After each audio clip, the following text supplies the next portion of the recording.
Our text for a little while is called The Emperor's Egg, and it's a storybook. Can you guess what it's going to be about? Should we find out if you're right? It's a lovely book and it's got lots of fun facts in it. Down at the very bottom of the world, there's a huge island that's almost completely covered in snow and ice. It's called Antarctica, and it's the coldest, windiest place on Earth. The weather's bad enough in the summer, but in the winter, it's really horrible. It's hard to imagine anything actually living there. But wait, what's that shape over there? It can't be. Yes! It's a penguin! And it's not just any old penguin either. It's a male emperor penguin, the biggest penguin in the world, and he's doing a very important job. He's looking after his egg. Male emperor penguins are about 1.3 metres tall. The females are a little smaller. He didn't lay the egg himself, of course. His mate did that a few weeks ago, but very soon afterwards she turned around and waddled off to the sea. That's where female emperor penguins spend most of the winter, swimming about, getting as fat as they can, eating as much as they can, and generally having a very nice time, as far as you can tell. Emperor penguins mainly eat fish, squid, and tiny shrimp-like animals called krill,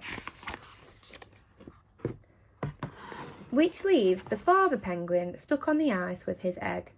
Now, the most important thing about egg sitting is stopping your egg from getting cold.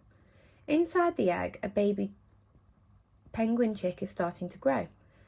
If the egg gets cold, the chick will die. That means it has to be kept off the ice and out of the wind. And what better way to do that than to rest it on your feet and tuck it right up under your tummy, which is just what the father penguin does. And that's how he'll stay for 2 whole months, until his egg is ready to hatch. Can you imagine it, standing around in the freezing cold with an egg on your feet for 2 whole months? Female emperor penguins lay 1 egg in May or June, and that's the beginning of winter in Antarctica. What's more, there's nothing for the father penguin to eat on land, and because he's egg sitting, he can't go off to sea to feed. So that means 2 whole months with an egg on your feet and no supper, or breakfast, or lunch, or tea. I don't know about you, but I'd be very, very miserable. Luckily, the penguins don't seem to mind too much. They've got thick feathers and lots of fat under their skin to keep them warm. And when it gets really cold and windy, they all snuggle together and shuffle over the ice in a great big huddle. Most of the time, the huddle trundles along very slowly.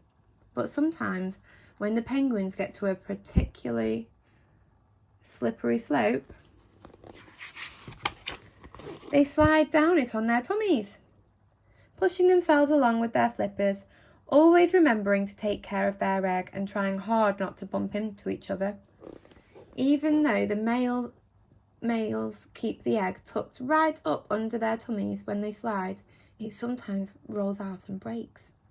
And that's how the father penguin spends the winter, until one day he hears chip, chip, chip. His egg is starting to hatch. It takes a day or so, but finally the egg cracks right open and out pops a penguin chick. Now the father penguin has 2 jobs to do. He has to keep the chick warm and he has to feed it. The chick is only 15 centimetres tall at first and much too small to keep warm by itself. But on what? The chick is too small to be taken off to sea to catch food, and it can't be left behind on the ice. Well, deep down in the father penguin's throat, there is a pouch where he makes something rather like milk, and that's what he feeds to his hungry chick. The father penguin can only make enough milky stuff to feed his chick for a couple of weeks. But just as he's about to run out, a dot appears on the horizon. It gets closer and closer and closer. And yes! it's Mum. She starts trumpeting, hello, and the father penguin starts trumpeting, hello, and the chick whistles. The racket goes on for hours, and it really does sound as if they're incredibly pleased to see each other. Every adult penguin has its own special call. Like a fingerprint, chicks have their own whistle too.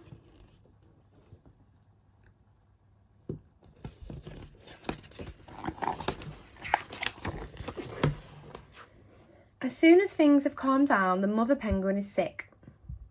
Right into her chick's mouth. Yuck, you may think. Yum, the chick thinks. And it gobbles the lot down. It's the mother's turn to look after the chick now, while the father sets off to sea for a well-earned meal of his own. About time too.